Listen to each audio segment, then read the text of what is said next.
Ladies and gentlemen,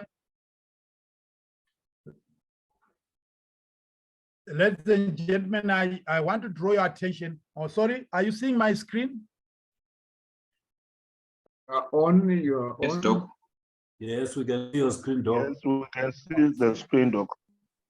Thank you. Yes, Doc. Now, right. I'm using this article just to demonstrate hypothesis development.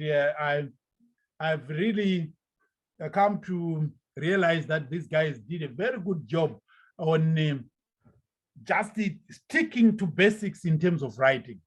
So the article is on the impact of employee satisfaction on quality and profitability in high conduct service industries.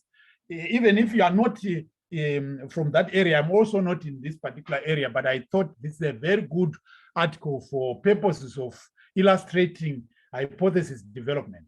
So while they've got their abstract there, then their introduction, we've already talked about what to do there, right? And so they are talking about their introduction. You now know what is included on the introduction. And I want you to see that part there, sorry, here. Theoretical background and hypothesis development.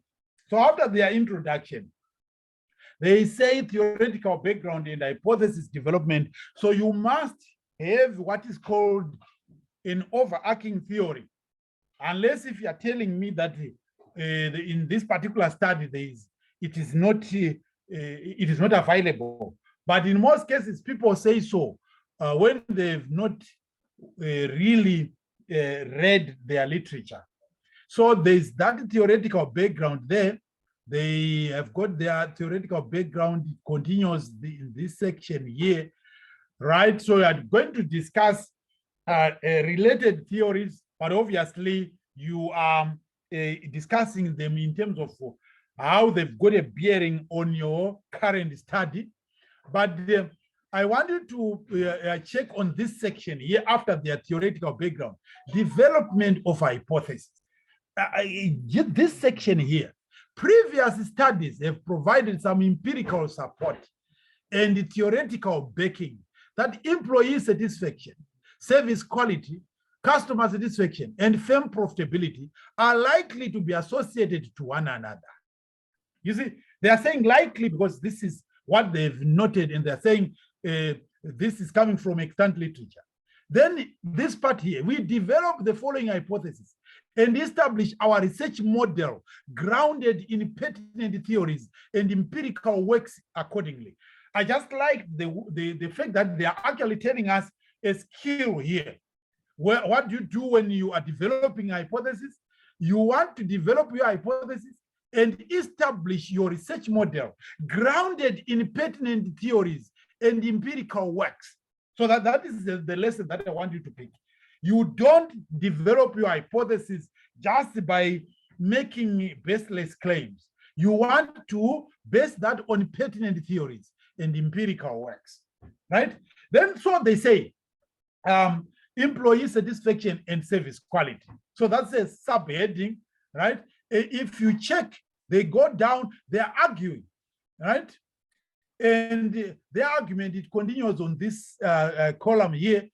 Let me just read the last part so that you can see how you can, because when you are making a tentative supposition or a hypothesis, this part, in the context of social exchange theory, when an employer offers favorable working conditions that makes its service employees satisfied, the latter will in turn tend to be committed to making an extra effort to the organization as a means of reciprocity for their employer, they quote, leading to a higher level of service quality.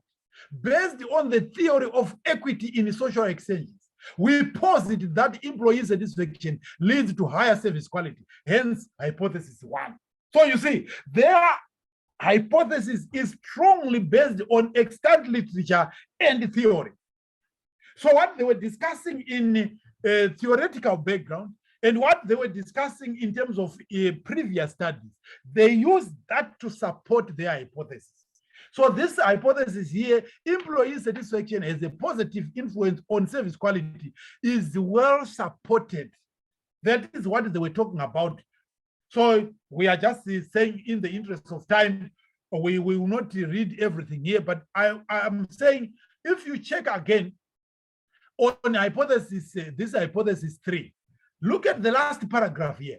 Accordingly, we conjecture that when customers are exposed to the emotional displays of employees, they experience corresponding changes in their own affective status. They quote, service employees with a high level of job satisfaction will appear to the customer more balanced and pleased with their environment, leading to positive influence on the level of customer satisfaction. They quote, in contrast, dissatisfied service employees are likely to display unpleasant emotions to customers, reducing the level of customer satisfaction through emotional contagion. Based on this argument, we propose that, right? So I'm saying this article, I'm using it to indicate to you that the hypothesis, the tentative suppositions are well supported by literature. They are well supported by theories. So please read, and read. You don't write from the blues.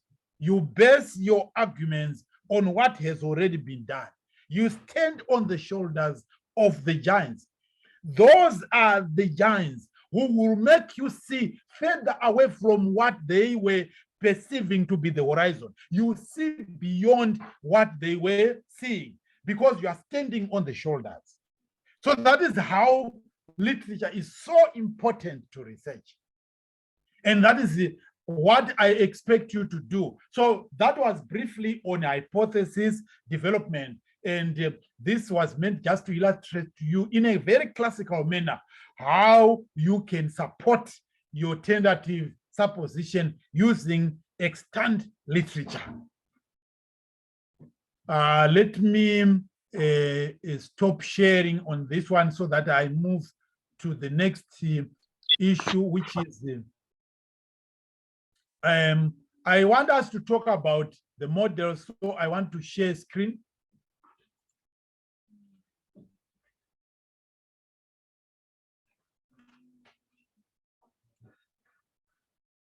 Now, the next discussion is on coming up with a research model.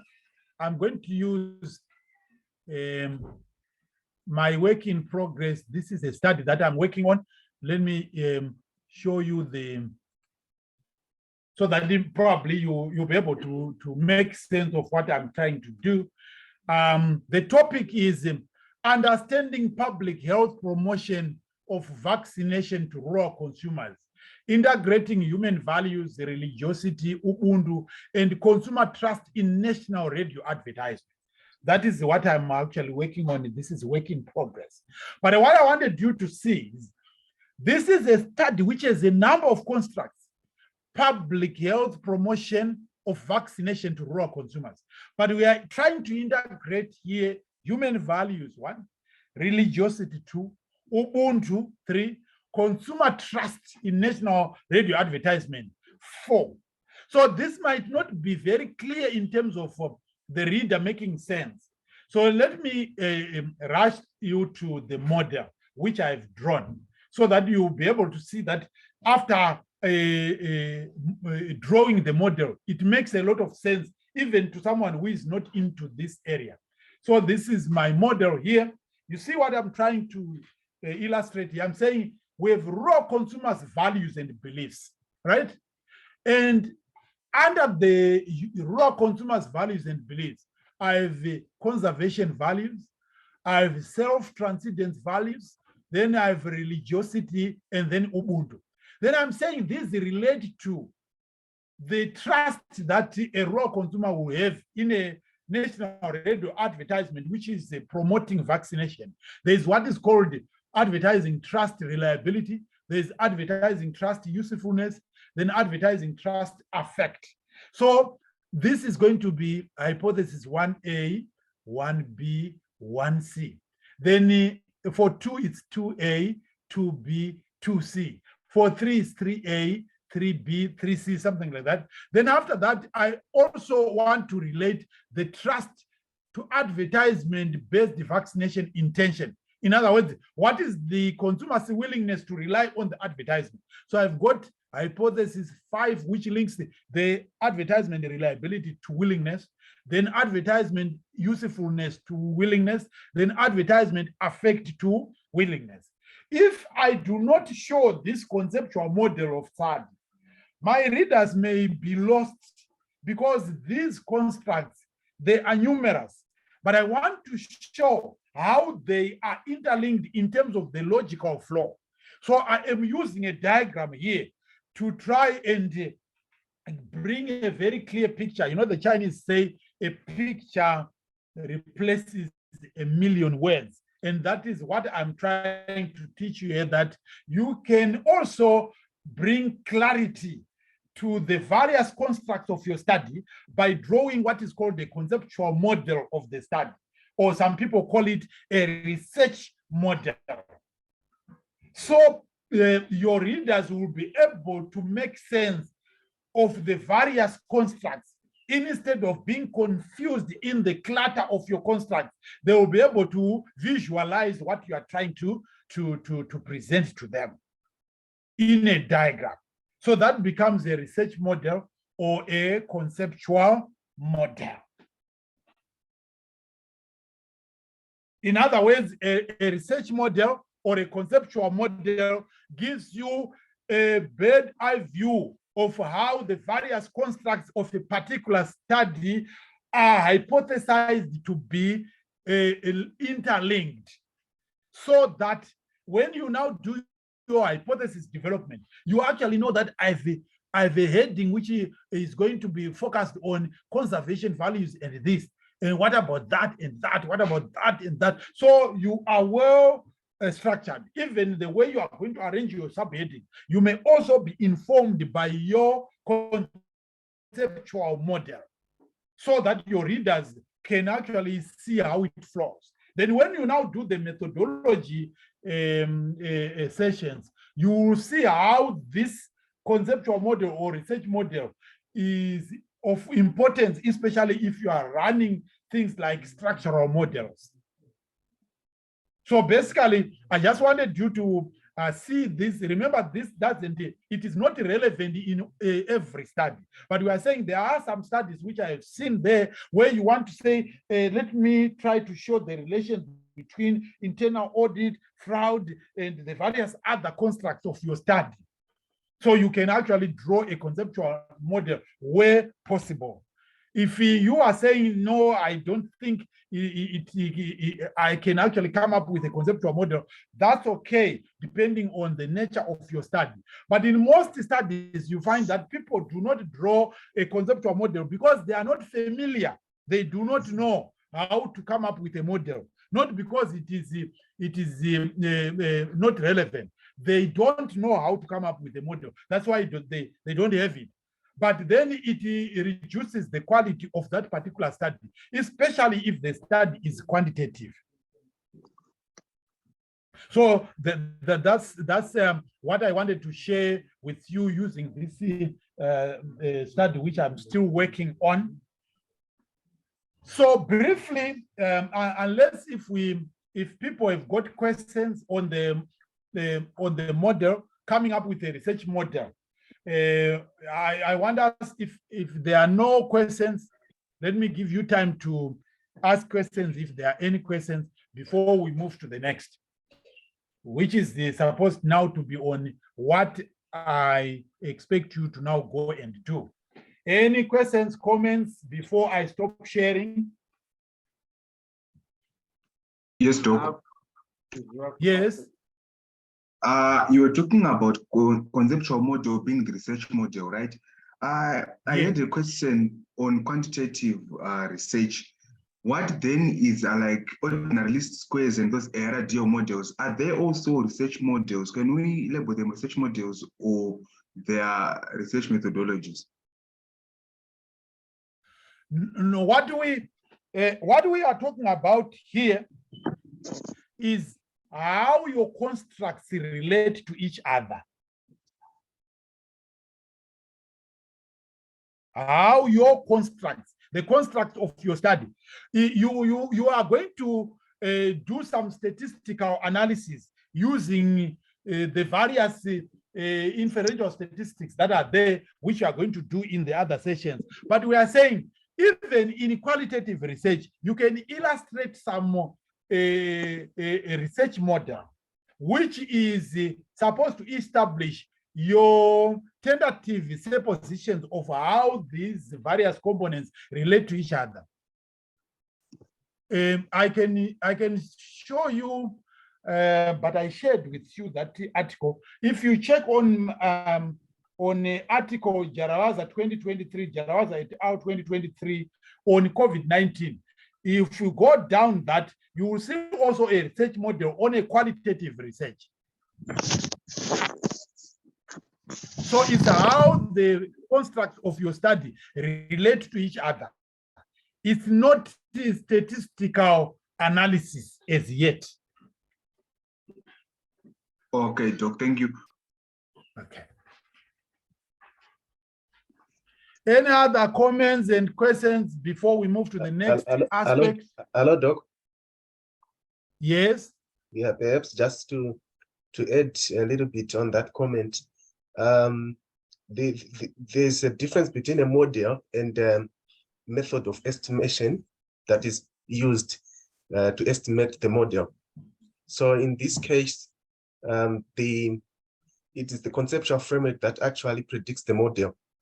And then when you're doing the estimation now, you use different methodologies to do the estimations. Either you're using the system GMM, you're using the RD, depending on whichever the estimation method you want to use. That is an estimation method. I think that's all I can say. Yeah, sure. Thank you very much, Doc. Any other issues, ladies and gentlemen? So if that is covered, Dr. Dokora, can you show us again your program so that I can assign our students their task using the components on our program? All right.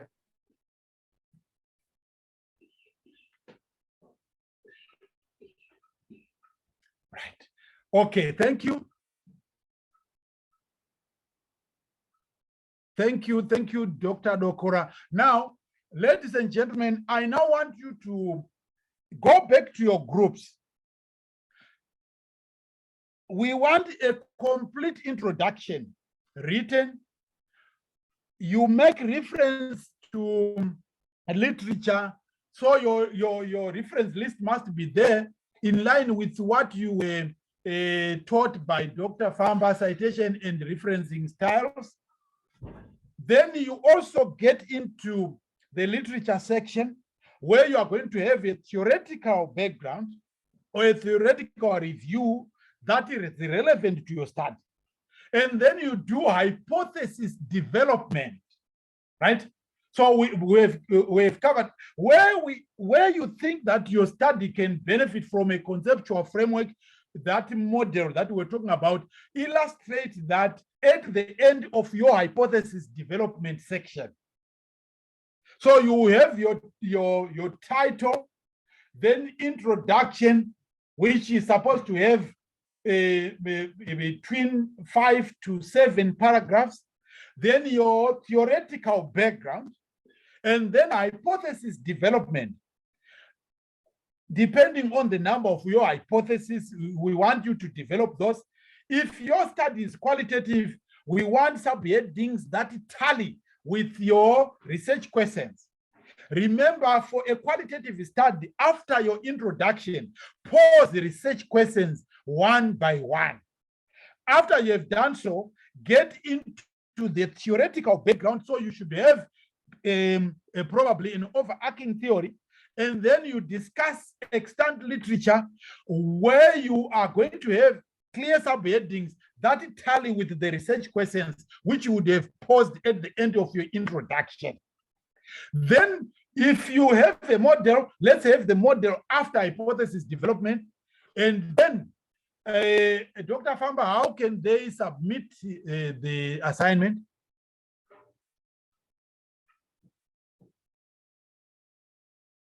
Hello, Doc. Yes, how can they submit the assignment after they've written up? Because I thought they should submit and then I go through and give them feedback whilst they are doing the other sessions, and also the deadline for the submissions. Okay, so let me start by the deadline. The deadline should be Friday before they get into the next session. Now, as for where they should submit, we will open a dedicated email for that, so that we don't mix up things in these other inboxes. There are too numerous emails now coming into. So we are going to have a dedicated email address, which you also have access to. I will do that tomorrow.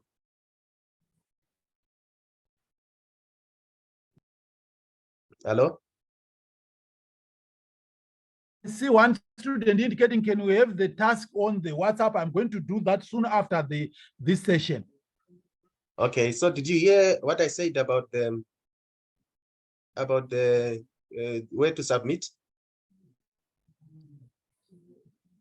Yes, I got that. So as soon after you have created the email, you share it with the colleagues on the WhatsApp platform so that they can get that. Yes, Doc. So I think we can. Dr. Dokora.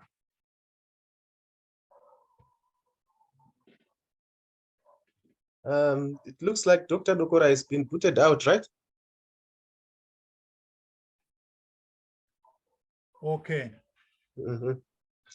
So, Doc, you can probably do housekeeping and close the session. Okay, thank you very much. Good evening, colleagues, and welcome to this session, which was actually on a short notice. We're really proud of you guys. Your commitment is priceless. Unfortunately, I encountered an event which was not quite good for me, but I'm happy to let you know that I'm recovering very well. I want to keep encouraging you to focus on these lectures. As I said earlier on, we are all learners in this program.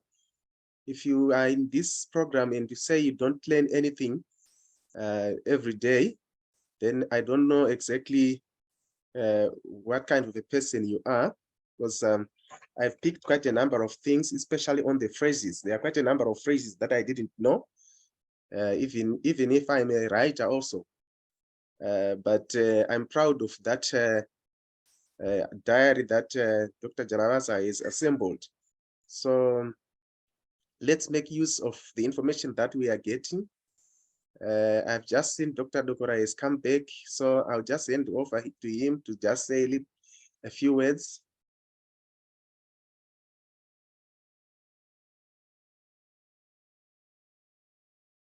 Dr. Dokora?